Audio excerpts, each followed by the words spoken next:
Olá, pessoal, que bom que você está por aqui. Eu sou o Henk Mingroni, você está no canal Yoga Bhavani. E no vídeo de hoje eu vou reagir ao conteúdo produzido pelo Léo Schneebly, eu acho que é assim que se pronuncia, eu sempre tenho dúvidas, tá? Ele produziu esse conteúdo lá no Paranormal Experience, no podcast, e tem a ver com reencarnação. Então, como vocês sabem, eu sou professor de Hatha Yoga, ministro do curso, palestra sobre yoga, blá blá blá, há mais de 20 anos. E reencarnação é um tema quase que fundamental dentro da tradição espiritual indiana. Então eu quero escutar o que ele tem a dizer a respeito disso. Então, sem muita enrolação, deixa eu colocar aqui o conteúdo para gente falar a respeito. Vou contar uma coisa para vocês. O que eu vou contar para vocês, poucas pessoas têm coragem de contar. Nós, sementes estelares, somos só 2,5% desse planeta.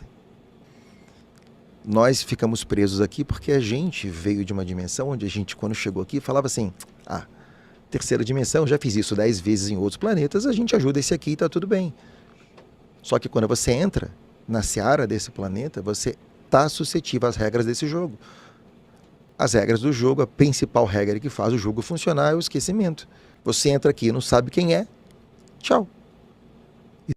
Só para contextualizar, o que ele e outras pessoas dizem serem sementes estelares seria um grupo de pessoas que vêm de outros orbes para cá com uma pressuposta missão de auxiliar os pobres seres humanos no seu processo evolutivo, tá? Continuando aqui, quando ele fala sobre o véu do esquecimento, isso não é assim, tá? Não é um mecanismo que foi colocado por alguém, por uma entidade cósmica ou, sei lá, um conselho qualquer, ou até mesmo uma federação. O que ocorre é o seguinte, pessoal, e eu vou falar com base naquilo que eu experimento ao longo nessa encarnação, mais de 25 anos, bem mais de 25 anos de experiência, tá? Quando a gente desencarna ainda muitas vezes conectado com os padrões de pensamento, com os padrões de sentimento, que são característicos dessa nossa identificação com a personalidade que a gente estava utilizando e com o corpo também que a gente estava utilizando. Não à toa que muitas vezes quando a gente desencarna, a gente está ali num processo de resquício de autoimagem. Tá? A gente se vê como a última pessoa e a gente ainda pensa e estrutura a realidade como a última personalidade. Normalmente é assim, tá? Normalmente é assim. Na medida em que eu e vocês a gente vai ganhando mais sabedoria, a gente vai entendendo um pouco mais sobre a nossa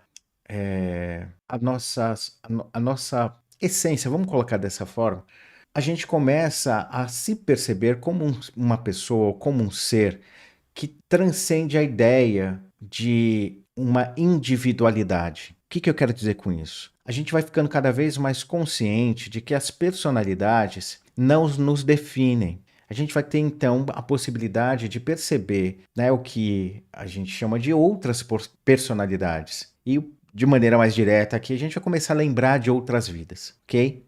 Então, essa percepção de outros veículos, de outras personalidades, né, outros veículos, ou seja, outras formas corporais de outras personalidades, vão mostrar para nós e para mais ninguém que a gente tem um potencial um pouco mais ampliado de percepção da realidade em si, do que constitui a realidade em si, né, para além das bolhas que as próprias personalidades vão trazendo. Tudo bem? Então, se eu e você, a gente está num patamar desse em que a gente já consegue entender que nós não somos a personalidade ou o corpo, mas que a gente é algo que transcende isso, esse processo de reencarnação, ele vai sendo feito de uma forma. Se eu não tenho ainda essa maturidade, né, se eu ainda estou muito preso à ideia de que eu sou o fulaninho de tal e tenho essa forma e vivi isso e aquilo, né, eu ainda estou preso dentro de uma bolha de uma determinada personalidade, O processo reencarnatório, ele é meio que feito com base, eu vou falar de uma outra maneira. O processo reencarnatório, ele é feito de maneira compulsória. Você simplesmente é atraído para um contexto reencarnatório sem ter muita clareza do porquê ou controle do porquê. A natureza faz o processo acontecer, tudo bem? Seja nesse ambiente em que você está um pouco mais lúcido, ou nesse em que você ainda está mais preso à sua bolha da personalidade do corpo, a essa identificação como um indivíduo dessa maneira, o que ocorre é um processo de densificação.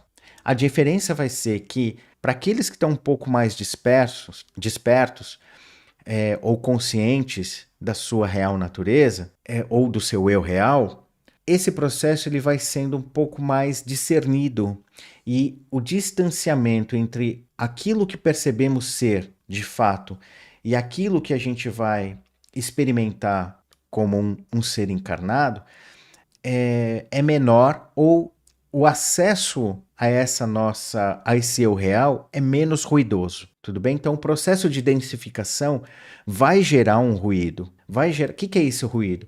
Uma maior dificuldade de nos mantermos conscientes dessa nossa realização espiritual. A gente vai ser ainda permeado pelos modelos emocionais do contexto, pelas crenças, pela estrutura moral, pelo conceito ético que constituem aquele ambiente em que a gente vai estar encarnando, por todas as características emocionais daquele contexto.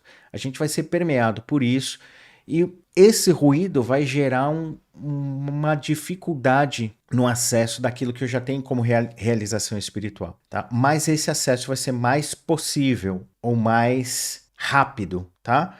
Para quem reencarna dessa forma, como eu disse, né, de uma maneira não tão lúcida, que é simplesmente atraído pelo contexto, através das expressões das suas próprias sensações de necessidade, das suas carências, esse processo de densificação, ele não é lúcido, ele não é discernido, ele não é, de uma certa forma, controlado.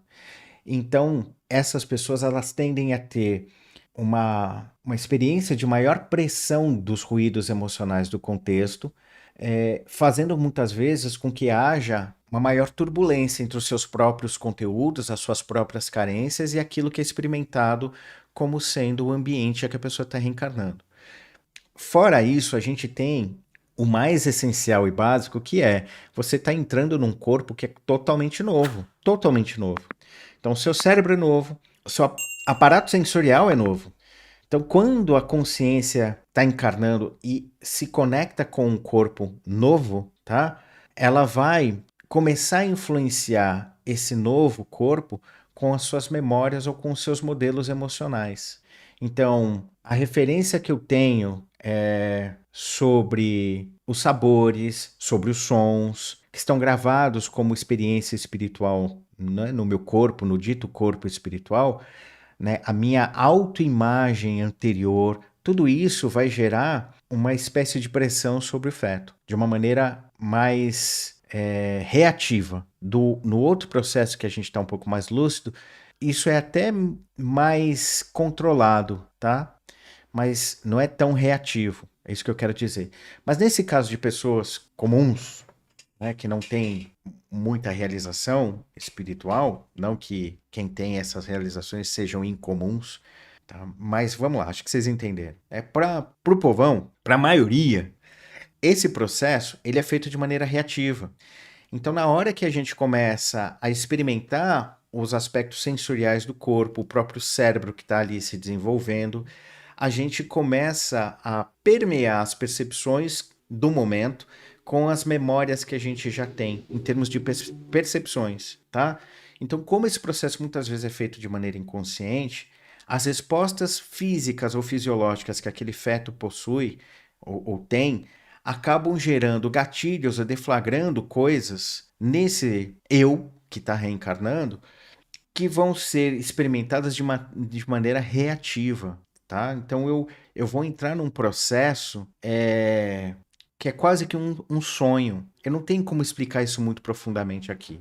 Mas o que eu quero dizer é que esse esquecimento que a gente experimenta, ele não é um mecanismo implantado por alguém, mas um fenômeno natural. É uma experiência natural oriunda desses processos que eu tentei descrever aqui, tá? Então, algumas pessoas vão ter um pouco mais de facilidade de acessar os seus conteúdos, outras não, tá? Lá na tradição do yoga, o próprio Patanjali ele diz o seguinte: existem 3 tipos de yogis, né? Um primeiro é chamado de Videha. Videha, uma das traduções, é literalmente desencarnados. Mas o que que significa? É aquela pessoa que encarna com todo o seu potencial de quando estava desencarnado. Então ela se lembra de todo o processo, ela sabe quem ela é e blá blá blá. Existe um outro tipo de yogi que é chamado de Praktilaya, que significa literalmente misturado com a matéria, mesclado ou dissolvido com a matéria, tá? Quem é ou quem são essas pessoas? São aquelas pessoas que já têm uma certa lembrança de ti, né, de quem é, mas que precisa de alguns elementos do contexto para deflagrar esse potencial. Então são aquelas pessoas que de repente encarnam num contexto familiar em que um tio vai apresentar para alguém um livro X, ou sei lá, um vizinho. Ela vai reencarnar num contexto em que o ambiente vai ser favorável para deflagrar é, é, impulsos que fazem com que ela retome o contato com o seu eu real, com o seu conteúdo ou com a sua realização em si. E o terceiro tipo são essas pessoas que simplesmente vêm muito ainda embebidas da sua própria bolha, da sua própria identificação com personalidade e corpo, e quando entram aqui não tem nem clareza de que estão misturando processos de uma outra personalidade com a construção dessa nova personalidade, os conflitos que vão emergir disso, enfim, é outra parada, tá? Então, reforçando, não é um mecanismo, não tem um conselho ou uma federação que diz, vocês não vão ter lembrança, tá? É uma repercussão natural. Existe uma mini arrogância da nossa parte, dos sementes estelares, que vieram para cá para ajudar, inocentemente, falando assim, não, a gente vai resolver porque a gente é bom e a gente... Pô, passei na terceira dimensão há 450 mil anos atrás, é mole agora, vai ser fácil. Não é. Porque nesse planeta as regras de 0 a 10 em dificuldade é 10. Tanto é que nunca existiu no cosmos um planeta com grau de dificuldade nosso. E não vai existir, o jogo está acabando, porque a dualidade nos planetas que estão recebendo os humanos fica entre 4 e 6. Fontes, os amparadores arcturianos. Vamos lá. Dizer categoricamente que não há outro planeta no universo como a Terra não é só preocupante, é leviano, tá? Por quê? Por que essa afirmação é leviana? Porque esse sistema que nós chamamos de universo existe há no mínimo 15 bilhões de anos, tá? E a ciência está cada vez mais revisando essa data aí, para mais. Então, hoje a gente assume aí que o universo existe há 15 bilhões de anos. Com 15 bilhões de anos, dizer que o planeta Terra é que tem maior dificuldade é tolo, tá? Não tem como a gente afirmar isso, tudo bem? A não ser que a gente seja um postulante da teoria da Terra rara, que é uma teoria científica que muitos estão aí, muitos cientistas estão apoiando, dizendo que, olha, as condições para ter vida num planeta como o nosso são raras no universo, porque para você ter um planeta na posição específica que o planeta Terra está, que né, astrofísica é chamado de região de cachinhos dourados, né, que, como na história, né, isso aqui não é nem quente nem frio, nem longe nem perto, está numa posição, né, que eles chamam de cachinhos dourados, porque é a região que há maior probabilidade de surgimento da vida como a gente conhece, tá? Partindo do pressuposto da vida como carbono, né, baseada em carbono, que é a nossa vida aqui. Tá? Então, se a gente for adepto dessa teoria da Terra rara, aí a gente pode até pensar nessa possibilidade que ele falou de que isso aqui não existe outro no universo, que é o mais difícil e tal. Tá? E mesmo assim, com ressalvas, a gente poderia aceitar essa afirmação. Então, que isso que ele falou não procede. O que faz uma diferença enorme. Então, assim, É como se você saísse da terceira dimensão, onde você é filho de um mendigo em Tatuapé, e você virasse o filho de um banqueiro na Suíça. Você continua no mesmo planeta. Mas é bem melhor ser filho de um banqueiro na Suíça do que de um mendigo em Tatuapé. Pessoal, quem disse que ser filho de um banqueiro é melhor, necessariamente melhor do que ser um pedinte na zona leste da capital paulista? Né? Por quê? E por que zona leste da capital paulista? O que será que tem por trás de dizer ser mendigo, né? O pedinte lá é pior? Cara, às vezes é importante a gente ter a clareza de que esse discurso é falado, né, por uma pessoa que se diz espiritualistas, que se, né, fala da multidimensionalidade e tal.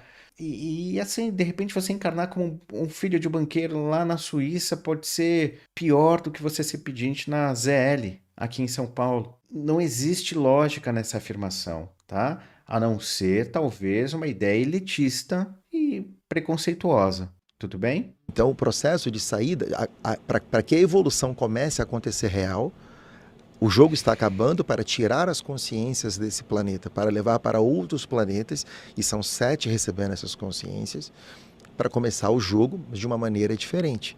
Agora, o que poucas pessoas sabem é que desses 7 planetas, 2 têm os mesmos gerentes daqui. Mas só que a regra é diferente.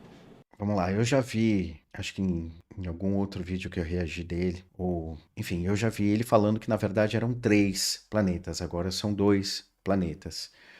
Eu não sei se ele está confuso ou se as coisas mudaram, mas vamos lá. Então existe a roda de Sansara, existe a dualidade, mas é uma dualidade muito mais suave. Você tem muito mais acesso a mestres ascensos, a seres multidimensionais, a seres...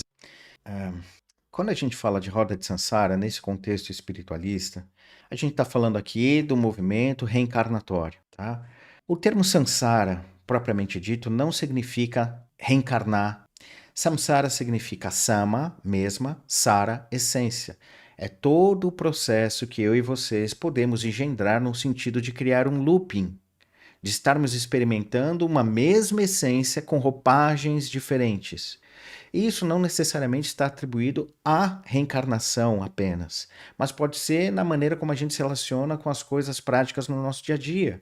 Quantas vezes você já deve ter escutado ou dito, eu tenho dedo podre, porque eu sempre me relaciono com as mesmas, sempre ocorre a mesma coisa, né? Então, esse é um exemplo do que é Sansara, né? Às vezes as coisas se repetem com roupagem diferente, mas o pulso emocional, as estruturas, as características são as mesmas, tá? Então, Samsara, na real, é isso.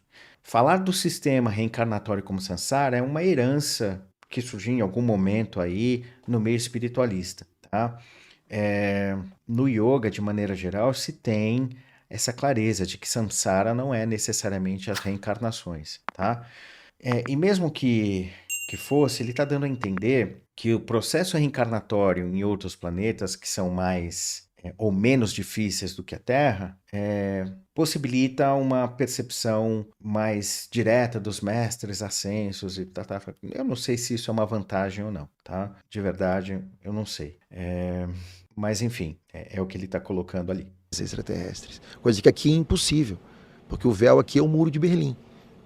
O véu nesse planeta, que não é uma coisa lúdica trazida pela fonte criadora para que você... Não é nada disso. O véu do esquecimento é um aparato eletrônico. No momento que ele for desligado, a memória, o véu não vai caindo. Você desligou o aparelho e acende tudo. É assim que vai funcionar. Isso não faz o menor sentido, nem nos aspectos espirituais em si. Como eu expliquei a vocês no início, esse tal véu do esquecimento, ele tem muito mais a ver com a forma como a gente se identifica enquanto personalidade e quanto corpo. Essa identificação com personalidade e corpo, ela vai além da esfera física. Quando a gente desencarna, a gente ainda continua se identificando com a necessidade de um corpo, com uma necessidade de localização, que é isso que o corpo traz, uma necessidade de localização, e a personalidade com a sensação de ser, com a sensação de existir. No entanto, essa personalidade, barra mente, ela é experimentada não com base na experiência daquilo que os yogis chamam de eu real, mas na experiência do falso eu. que, como eu já falei em outras lives, é aquele processo em que a gente está aí o tempo inteiro utilizando para experimentar a nossa realidade com base em quê? Em projeção emocional, em achismos, em crenças, em assimilações, na pressão cultural que um contexto vai dar, em processos ideológicos, ou seja, pressões econômicas, tudo isso vai gerando na gente estímulos para ressignificar aquilo que a gente está experimentando com base em algum tipo de viés.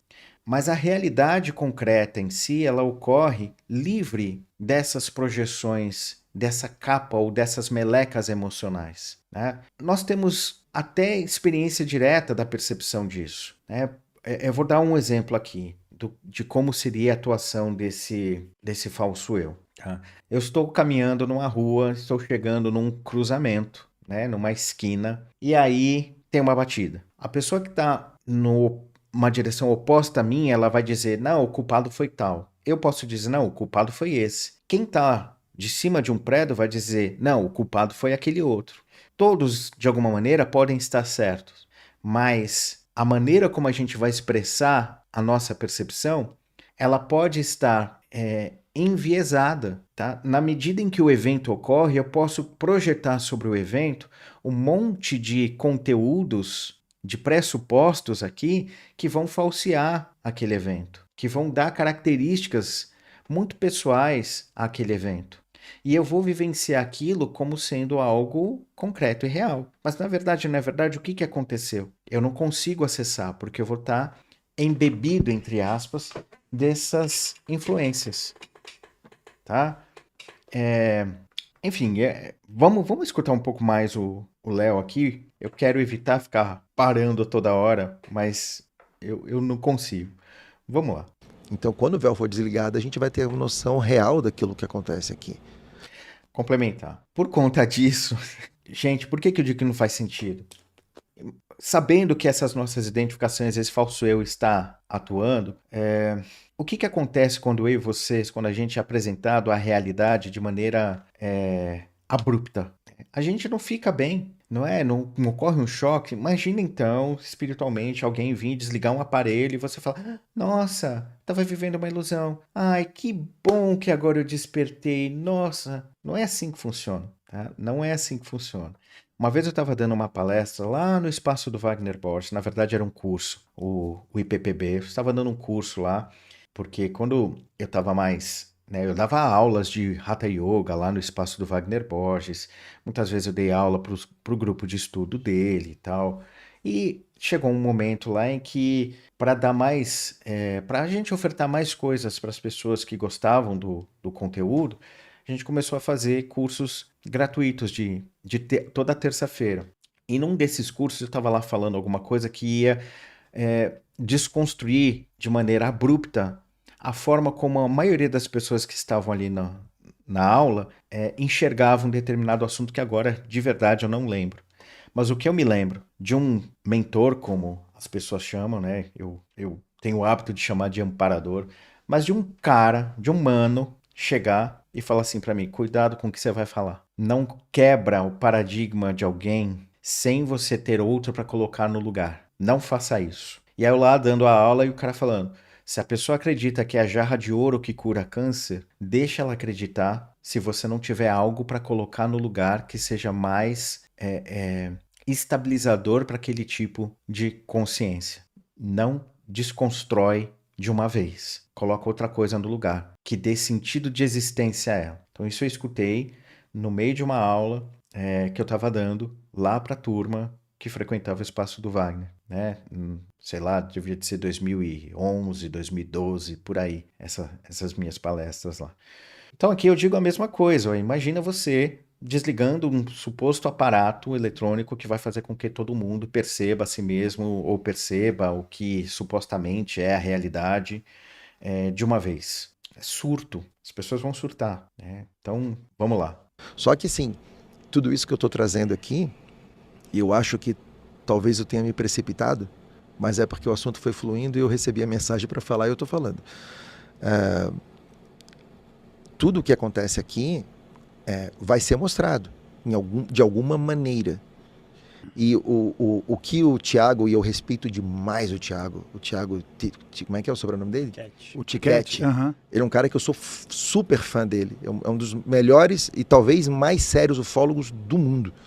O Thiago, ele é uma pessoa extraordinária. Não conheço pessoalmente, ele nem sabe da minha existência. Mas, assim, eu sou muito fã dele, acompanho muito o trabalho dele. Mas, assim, eu tava doido para assistir essa palestra dele, vou ver se eu consigo assistir online, porque, assim, a maior dificuldade da descoberta da vida alienígena é a queda de todo o sistema. Uhum. Tudo cai. Tudo, 100%. Não tem nada que possa ficar em pé quando isso for revelado. Porque a primeira coisa é, por que isso foi omitido para nós há tanto tempo? Vamos lá. Nos dias de hoje, vocês realmente acham que se aparecer uma confirmação de uma suposta vida extraterrestre, e com isso eu não quero dizer alienígenas, mesmo que se descubra a vida bacteriana, né, em algum lugar, você acha realmente que as pessoas vão fugir para as montanhas, vão saquear, quebrar, falar, ai meu Deus, e agora? Vocês mentiram para mim. As pessoas muito provavelmente vão olhar e falar assim, ah, eu já sabia, tava mais do que na hora. Duh. Eu já sabia. Acho que as pessoas vão, desculpa o termo, cagar e andar, tá? Talvez dentro de núcleos mais reacionários haja algum tipo obviamente, né, porque eles são reacionários, haja algum tipo de reação. De algumas estruturas que estão cercadas em bolhas, de algumas experiências que se assemelham mais aceitas, talvez você tenha algum tipo de reação. Mas talvez pro povão, pro grosso da população, eles não vão estar nem aí. Sabe por que o grosso da população está preocupado? É se eles vão ter o que comer, se eles vão conseguir pagar o ônibus para ir para trabalhar amanhã, ou se eles vão ter que ir a pé, se eles vão conseguir almoçar. O grosso da população não está muito preocupado com isso. As pessoas têm necessidades que são muito mais concretas e palpáveis do que um suposto pânico porque foi anunciada a vida extraterrestre. Aliás, essa semana, o governo do Reino Unido diz que tem um aviso, um comunicado importante a fazer a respeito disso. A comunidade científica já está, desde o meio do ano passado, meio que consciente de que o telescópio James Webb já detectou vida fora da Terra. Tá? Eles só estão, de uma certa forma, revisando os dados para não dar bola fora, para fazer o anúncio de uma maneira contundente. Então, eu acho que, de verdade, na hora que falarem, descobriram vida fora da Terra, não vai mudar nada. As pessoas vão dizer simplesmente, já sabia, tá? Quem ganhou omitindo isso? E começam a aparecer então os serviços espaciais secretos negativos, os serviços espaciais secretos positivos. Nós temos discos voadores feitos pelo homem com engenharia reversa desde 1950. Desde 1957 nós temos vida humana em Marte. Nós temos a terceira geração de humanos nascidos em Marte. E tá todo mundo achando que está mandando sonda para lá. Como é que eu vou abordar isso, pessoal? Ok, deixa eu escutar um pouco mais. Todo mundo achando que a gente precisa de um foguete para lançar um satélite. Se a gente tem disco voador feito aqui há quase 100 anos. Tudo engenharia reversa. Mas por que isso não chega? Porque não é para chegar. A doença nesse planeta foi erradicada há 300 anos. Tá, eu devia de ter parado naquele momento. Mas vamos lá. Temos discos voadores no planeta desde 1950. Deixa eu anotar aqui, porque senão eu vou... Em 1957, tem terráqueo em Marte. Se nós temos tecnologia para construir uma nave, mesmo que seja engenharia reversa, desde 1950, de duas uma. Ou a gente, enquanto humanidade, a gente é foda, a gente, porra... Ou os ETs são muito toscos, a tecnologia é meia boca, tá? Porque por mais que nessa época de 1950 a gente já ter uma matemática razoavelmente desenvolvida, não muito diferente daquilo que a gente tem hoje, os paradigmas que a gente possuía eram diferentes. Existe uma tendência das pessoas, eu e vocês, se a gente não ficar esperto, o que a gente faz? A gente transplanta o nosso estado mental, a nossa percepção de realidade para agora, para um evento passado, achando que a nossa forma de perceber é a mesma forma de perceber que os outros naquela época tinham, tá? E muito provavelmente é isso que o Léo está fazendo aqui. Então, é importante que a gente comece a ponderar sobre isso. Ó, de maneira lógica, ponderada mesmo. Sim, 1950, a gente conseguiu fazer engenharia reversa, a gente está no capitalismo. Essa engenharia reversa já teria se transformado em algum tipo de produto ou vários produtos ao longo desses mais, né, de 50 anos aí. E a gente não tem isso. O que a gente tem, sei lá, o velcro. Henke, o que dizem é que o desenvolvimento dos semicondutores, dos chips, é tudo oriundo da tecnologia de engenharia reversa. Aí a gente vai ter o quê? Teoria da conspiração, tá? É teoria da conspiração. Esse tipo de discurso, tá? Ele é preconceituoso. Quando a gente começa a falar dessa forma, como o Léo está trazendo, tem preconceito aí por trás, tá? E a gente muitas vezes não percebe o quanto esse tipo de discurso é preconceituoso.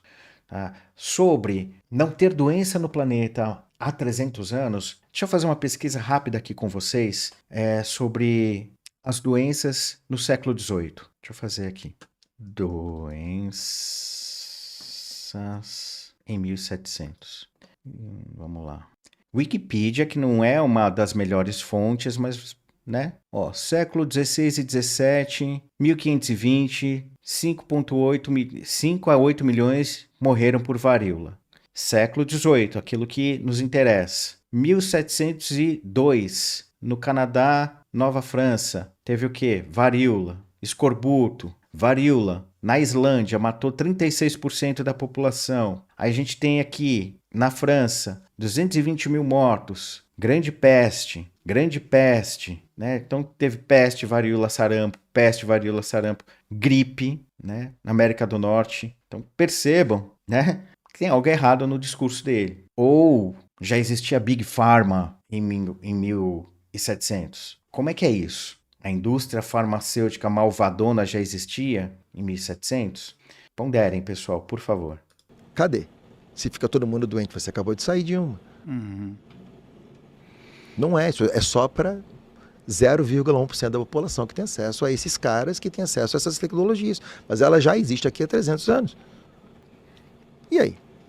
Então, quando tudo for revelado, o buraco, ele, não vou nem dizer que ele é mais embaixo, ele passa a ser um buraco negro.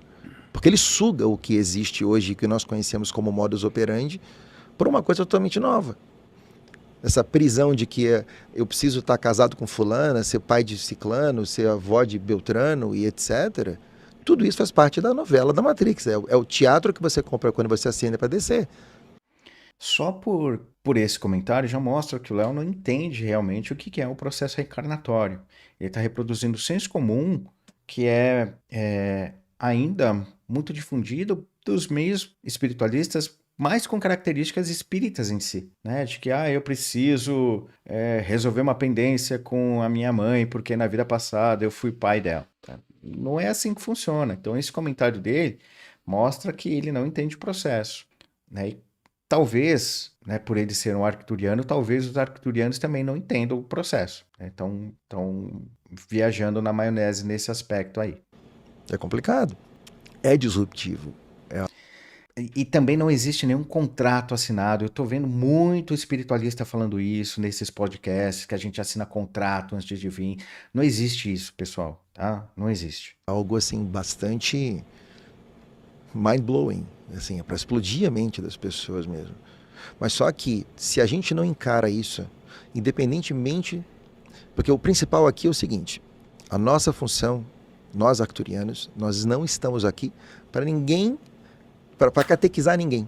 Nosso processo não é isso, nosso processo é mostrar como funciona. A pessoa pode ou não pode acreditar e está tudo bem por nós, não existe julgamento nenhum do lado de cá. Mas a pergunta de $1 milhão é, estando nós certos ou não, você está pronto para largar tudo que você conhece? Porque a gente só faz o processo de ascensão com HD vazio. O que é um processo de ascensão do ponto de vista dele? Se a gente levar em conta um princípio de desenvolvimento, e aí eu não vou nem usar o termo evolução, mas um princípio de desenvolvimento, a gente está associando o processo a um elemento de linearidade. E essa linearidade, mas, como ele diz, né, ascendente. Por isso, um processo de ascensão. Espiritualmente, não existe essa linearidade. Como é que eu vou dizer? Vamos lá. Uma coisa que eu vou dizer aqui de uma maneira brincalhona, mas que no final das contas é verdade. Somos todos farinha do mesmo saco, ok? Então imaginem aí uma farinha, ou melhor, né, um saco de farinha. Pega esse saco hipotético na sua mente e chacoalha ele. Às vezes, a farinha que está no topo vai para o meio. Às vezes, a que está no meio vai para baixo. A que está embaixo vai para cima. Há uma bagunça, entre aspas. Há uma distribuição que não é linear, hierárquica, ascendente. A farinha vai ser distribuída dentro do saco de acordo com as circunstâncias, ok? Se você chacoalhou e de repente furou o saco, se você jogou o saco em cima da mesa, enfim, a maneira como essa farinha vai ser reajustada vai depender das circunstâncias. Se você fez só um balancinho, se você fez um balanção, tá? Então, isso que nós chamamos de processo evolutivo na prática, não ocorre de maneira linear e ascendente. Ai, como é que eu vou colocar isso, pessoal? A natureza está cagando e andando, não está nem aí para a nossa ideia de evolução. A evolução ela existe como um fato aqui na materialidade concreta, em que você observa os animais em um processo evolutivo, em que você observa a sociedade num processo de desenvolvimento, não necessariamente de evolução, mas de desenvolvimento. Vocês entendem? Existem isso para a gente observar na circunstância da materialidade. Mas, quando a gente fala de processos espirituais, não existe essa linearidade. Não tem nada que está impedindo eu e você agora, por exemplo, neste momento, de olhar para o lado e falar para alguém que você nunca viu um eu te amo do fundo do coração, com a mais pura verdade. Não tem nada impedindo, a não ser nós mesmos, os nossos modelos, os paradigmas, aquilo que constitui o que nós estamos chamando de eu, o falso eu no caso aqui. É isso que está impedindo. Então, na medida em que eu tenho as experiências de realização espiritual, eu posso simplesmente olhar para essa situação toda que eu estou vivenciando aqui e falar assim, nossa, que bobeira, que tacanho, e compreender a realidade de uma tal forma, tão profunda, que as pessoas me chamariam de iluminado, de que, sei lá, eu virei um avatar, entre aspas, da noite para o dia, tá? Isso é totalmente possível. Então essa nossa experiência espiritual, ela não é pautada pelo processo de evolução. Nós temos processos de desenvolvimento, mas não necessariamente de evolução. E isso não ocorre de maneira linear, tá? Isso ocorre de uma maneira muito mais fluida e, entre aspas, orgânica, tá? Muito mais fluida. Não obedece a essas linearidades que são base para o desenvolvimento de um pensamento hierárquico, ok? Quando a gente fala de ascensão, de evolução, a gente está pensando num princípio hierárquico. E o que menos a espiritualidade tem é hierarquia, tá?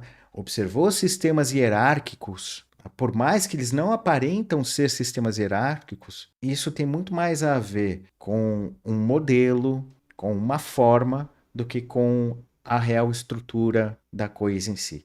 Pensem do ponto de vista dos yogis aqui. Não se fala muito de Brahman, o todo, o absoluto, ou então de Parama Shiva, Shiva, o nome que a gente quiser dar aqui, né? A gente atribui a esse princípio chamado divino um aspecto de abrangência, um aspecto que não dá para a gente dizer que é bom ou ruim. Ele transcende a bondade, ele transcende a maldade. Eu não posso dizer que Deus é amor, porque se eu falo que ele é amor, eu estou limitando ele. Deus transcende o amor. O amor pode até ser constituinte dele, mas ele transcende isso. Então esse princípio divino é inonimável. Não dá para você colocar ele em ranqueamento. Mas nós, espiritualistas, achando que somos seres super evoluídos, né? Vamos falar de ascensão, vamos falar de evolução, vamos colocar gradação em algo que está cagando e andando para isso, tá? Ponderem sobre isso, por favor. Não dá para ter um programa rodando. E as pessoas têm muita dificuldade em entender isso. Eu vou voltar um pouquinho para a gente não perder o contexto do que ele estava falando aqui. Com HD vazio. Voltar $1 milhão é, estando nós certos ou não, você está pronto para largar tudo que você conhece? Porque a gente só faz o processo de ascensão com HD vazio. Não dá para ter um programa rodando. Então, vamos lá. Outra coisa que ele coloca aqui, que a gente tem que se esvaziar. Se ele estiver falando no sentido de, olha, a gente tem que abrir mão dos nossos modelos, dos nossos paradigmas, a gente precisa enxergar as coisas como elas são, né? Tem uma percepção mais ampla. Beleza. Agora, se ele estiver falando de um abandono dessas estruturas por um viés mais impositivo, né? E que é o que o cara assim, eles vão desligar o aparelhinho lá e aí o véu de esquecimento vai desaparecer também e a gente vai lembrar de... Como assim? Você entende? Fiquei confuso de verdade. Porque uma hora o aparelho vai desligar o véu do esquecimento. E aí depois, para ascensionar, eu tenho que estar com o HD vazio. A gente precisa decidir o que é o mais importante, porque ficou confuso. E as pessoas têm muita dificuldade em entender isso. As pessoas acham que o processo, o sistema de crenças é que faz ela ir para... E não é, é o contrário. Você só ascensiona se você o HD tiver zero. E é por isso que a gente está nesse embate em atendimentos e lives e tudo, para mostrar para as pessoas que não importa se nós estamos certos ou errados. A única coisa que importa é que ela esteja zerada, ou seja, tendo a sua energia de volta para ela mesma.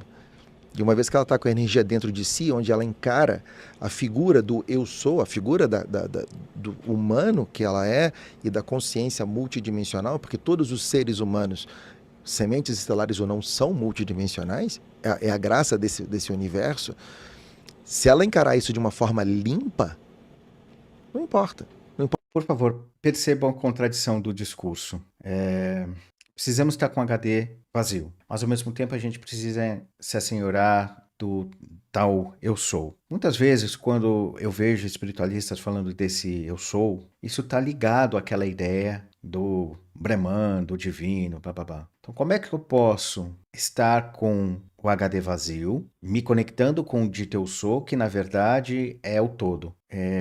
Isso, com todo respeito ao Léo, isso soa mais como um jogo de palavras, como frases que vão criar algum efeito para aqueles que muitas vezes estão de verdade querendo um processo de ordenação e de desenvolvimento, estão querendo de alguma maneira entrar numa experiência mais lúcida em relação com o meio. Então, esse tipo de jogo de palavras, ele pode ser gostoso, pode ser sedutor, mas ele não tem sentido, tá? Ele não tem sentido.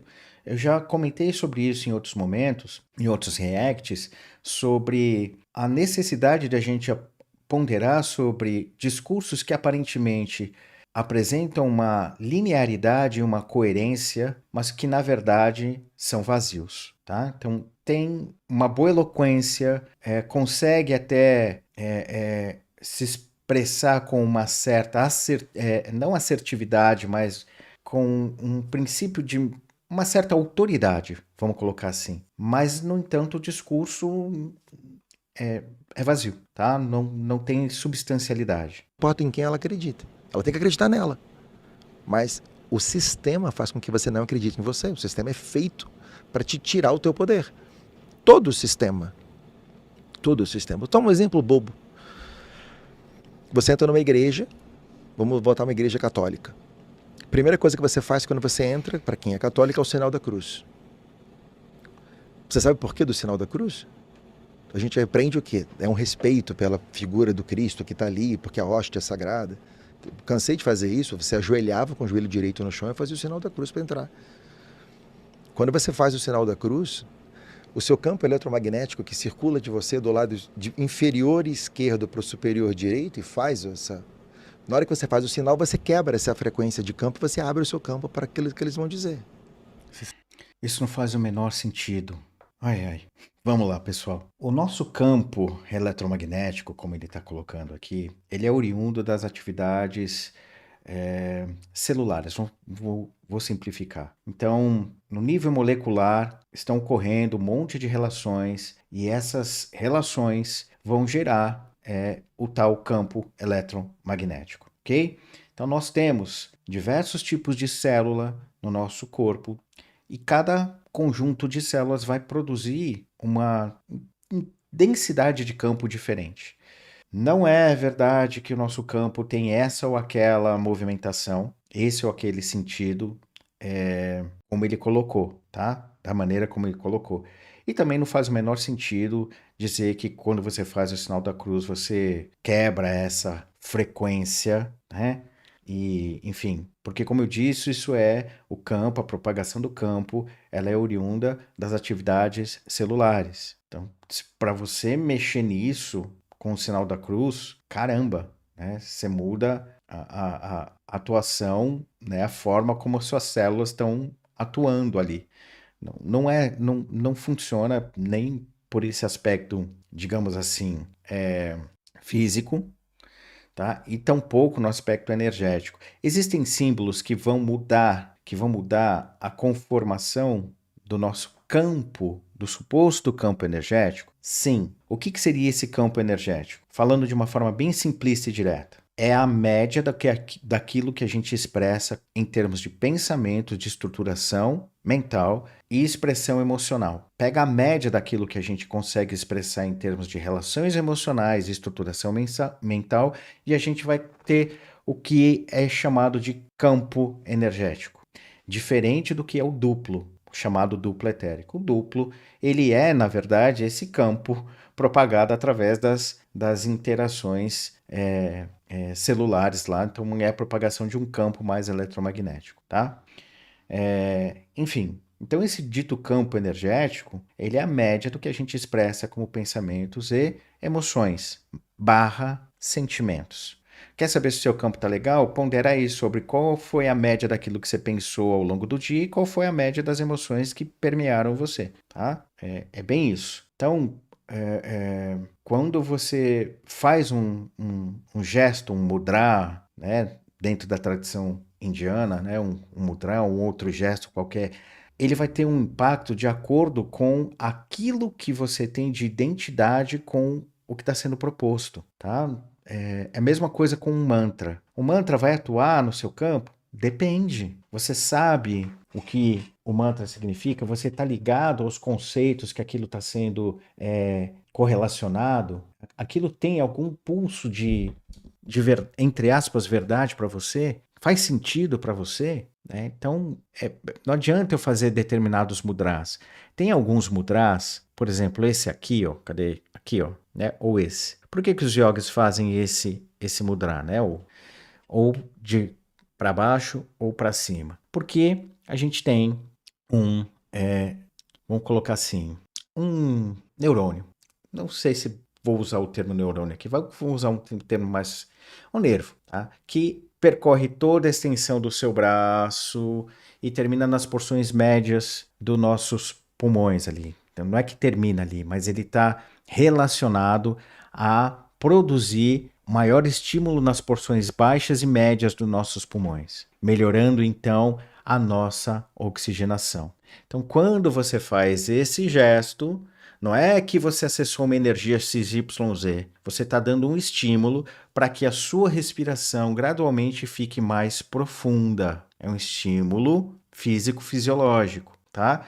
Que com o tempo vai gerar uma maior oxigenação, tá? Agora, um yantra, que são aqueles desenhos, né? Aquelas formas, aquilo tem um significado, aquilo tem um monte de simbolismo, que só vai fazer sentido e só vai atuar para quem tem conhecimento disso. Então agora, pensem comigo, ele soltou essa informação, o sinal da cruz faz você ficar aberto para que os caras vão falar. Se você acredita, digamos assim, no que ele falou, se você compra essa ideia, não é que o seu campo vai se abrir porque você comprou essa ideia, né? Seu campo vai continuar do mesmo jeito, mas você vai criar um pressuposto de possibilidade de ser influenciado. Aí as relações emocionais que você vai criar com o que está sendo propagado ali ou não, é contigo. A ressignificação que você vai fazer com a informação que ele passou é contigo. É por isso então que tal e tal coisa acontecia. Tá? Existem formas da gente atuar externamente no campo. Existe. Com os ditos banhos de ervas e blá blá blá. com alguns elementos como a própria Ruda. Existe, mas não é desse jeito que o Léo colocou aqui, tá? Isso que ele falou sobre o sinal da cruz não procede, tá? Não procede. Se desarma, digamos assim. O processo lindo do batismo, onde na pia batismal coloca-se água no coronário das crianças. E é dito uma linda oração, frase, um processo maravilhoso. Qual é a função daquilo? A sonoridade daquilo que está sendo dito fecha o coronário para você não receber as energias de cima. Tem nada a ver, pessoal. Aí você está lá, no meio de uma missa. Isso é puro preconceito, pessoal. Não tem fundamento. E assim, vamos lá. A gente está falando de uma pessoa que supostamente é um arcturiano. Um arcturiano que supostamente veio de um local que é muito mais avançado tecnológica e possivelmente espiritualmente, segundo ele mesmo coloca, são seres da nona dimensão. Ele se intitula um ser de nona dimensão. Como é que pode, se a nona dimensão é esse tipo de discurso, mano, eu quero ficar na terceira. Eu não quero ir pra nona, não, tá? Porque, né, tem algo errado aí. Se as tecnologias desses caras levam a gente a ter esse tipo de percepção e de visão, tô fora, tô fora. Tem um momento lá que você bate na sua glândula tímula, que é a glândula que ativa toda a sua programação, a sua autoprogramação, e fala: minha culpa, minha tão grande culpa. Todo o processo, todo.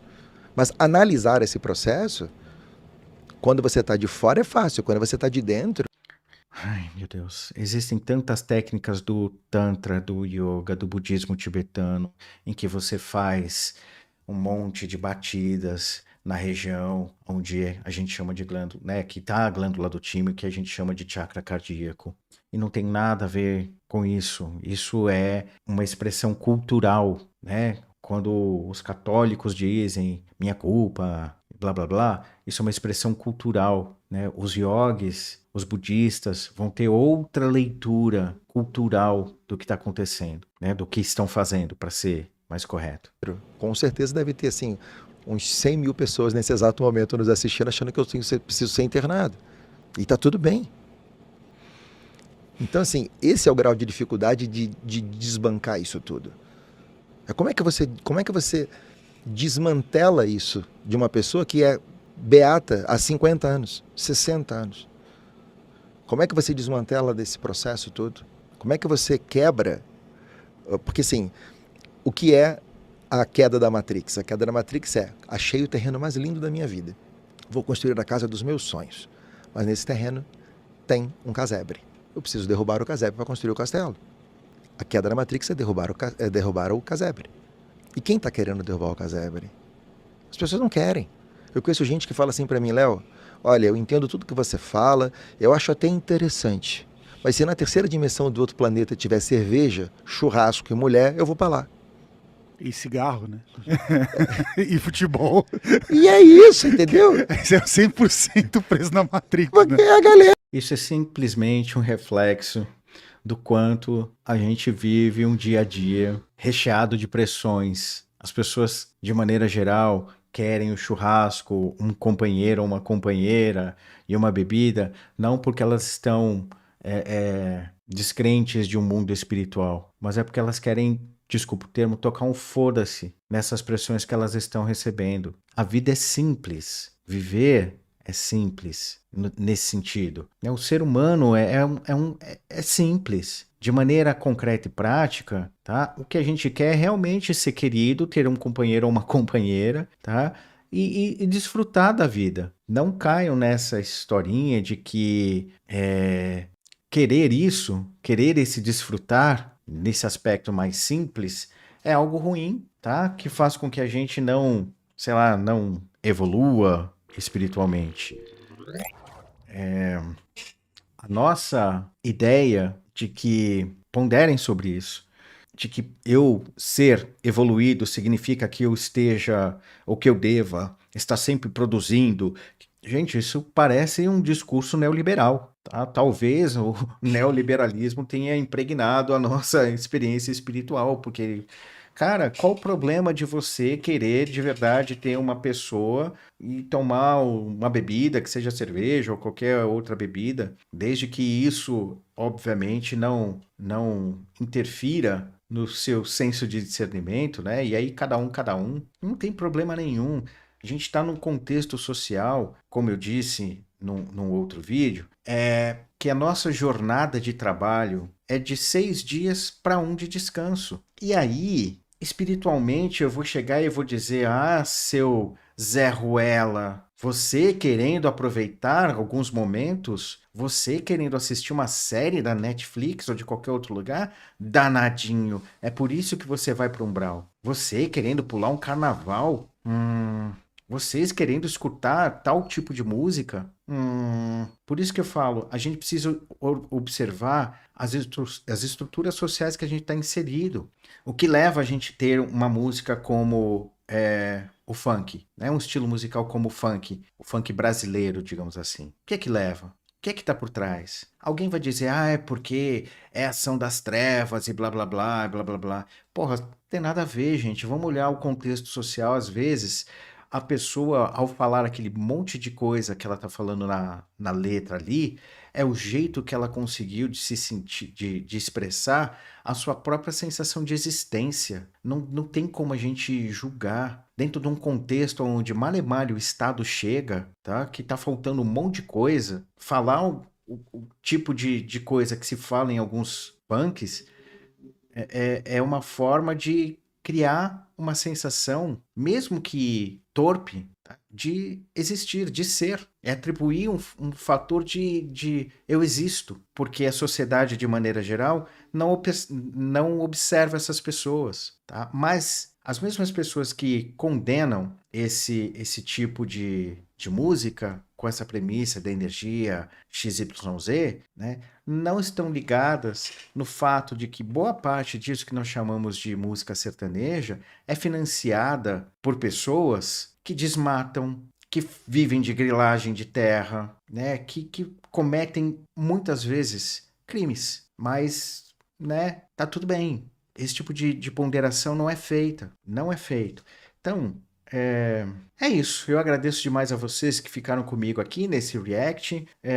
Dá uma moral para mim, né? Os conteúdos aí são bem, muitas vezes, complicados.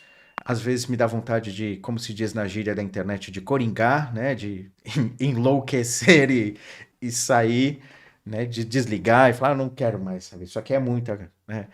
Mas eu busco finalizar sempre. Às vezes eu não consigo, às vezes eu coringo mesmo. Então dá uma moral, né? Se inscreve aí no canal, dá o like, comenta, compartilha. E se você quiser ajudar financeiramente o meu trabalho, porque isso aqui faz parte do meu trabalho, tá, pessoal?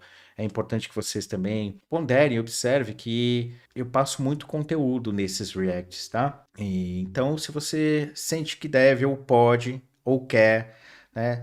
Vê aí a possibilidade de se tornar membro do canal ou de ajudar de uma outra forma pelo Apoia-se, que assim o desconto é menor, né? O desconto da plataforma é menor. Ou se quiser fazer uma doação esporádica, tem a chave Pix também lá na descrição do vídeo, tá bom? E se você quiser aprofundar os seus estudos, tem o curso de meditação também aí na descrição. Você entra lá no link, vai ter mais detalhes sobre o próprio curso, né? O porquê da importância da prática da meditação e você vai ponderar lá se deve ou não fazer o curso. Tá joia? Mais uma vez, obrigado a vocês que estiveram comigo ao vivo aqui e até a próxima.